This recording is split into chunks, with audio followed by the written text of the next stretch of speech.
पंडितों की एक टोली अमरनाथ यात्रा पर जा रही थी। वे सोच रहे थे, क्या ये उनकी आखिरी अमरनाथ यात्रा है? क्या वे दोबारा यहाँ आ सकेंगे? नहीं। इतना सोचते ही उनके मन दुख और भय से भर गए। आखिर क्यों दुखी थे ये ब्राह्मण?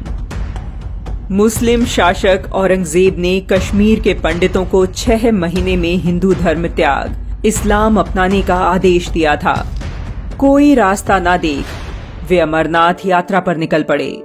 मार्ग में पहलगाम में ठहरना निश्चित हुआ। कुछ ही देर में वहां एक और टोली आ पहुंची। ब्राह्मण मुखिया कृपाराम ने उन साधारण लोगों में एक असाधारणता देखी। उनकी आंखों में डर का नामो निशान नहीं था। मालूम किया तो पता लगा कि यह उनके गुरु तेग बहादुर के कारण था। क्या वे इतने साहसी हैं? वे हमारी सहायता करेंगे? हमें एक बार उनसे मिलना चाहिए। इसी आशा में पहलगाम से 16 पंडितों की टोली गुरु तेग बहादुर से मिलने निकल पड़ी। 1 महीने में टोली आनंदपुर पहुंच गई। कृपाराम ने गुरु साहिब को समस्या बताई। गुरु तेग बहादुर ने कहा, आप सभी थक गए होंगे, जाइए आराम कीजिए, कल सुबह भेंट करेंगे। सभी पंडित आराम करने चले गए, जबकि गुरु गहन चिंतन में डूब गए। पास बैठे बेटे ने पूछा, इनकी समस्या का समाधान क्या है? गुरु ने कहा, यदि कोई पवित्र व्यक्ति अपना बलिदान दे तो इन पंडितों को बचाया जा सकता है। बेटा गोविंद तुरंत बोल उठा, आपसे पवित्र कौन हो सकता है? बेटे की बात सुनकर गुरु मुस्कुराए। उन्होंने कहा, तुम ठीक कह रहे हो बेटा, ऐसा ही होगा।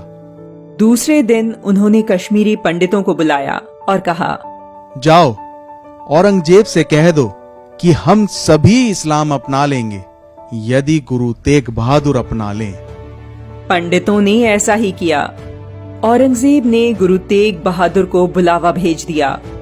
गुरुजी दिल्ली दरबार पहुंचे। औरंगजेब ने जब उन्हें इस्लाम अपनाने को कहा तो मना करते हुए उन्होंने इस अन्याय के प्रति उसे जागरूक करते हुए कहा, जय प्रभु चहेता हिंदू ना जन्मे, तुरक जन्म ही वै निस्दिन में।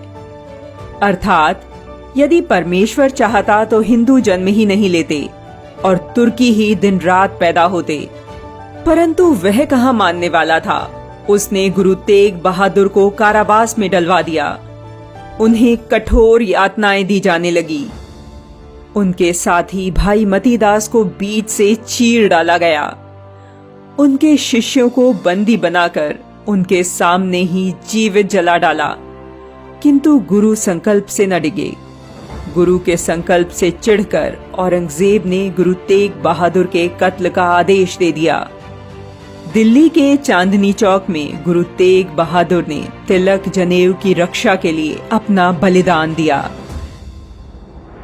दिल्ली का शीशगंज गुरुद्वारा वही स्थान है जहां उन्होंने बलिदान दिया।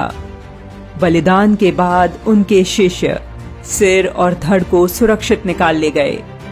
जहां उनके धड़ का अंतिम संस्कार किया गया वहां आज श्री गुरुद्वारा रकाबगंज साहिब है, जबकि जहां सिर का अंतिम संस्कार हुआ वहां श्री गुरुद्वारा आनंदपुर साहिब है।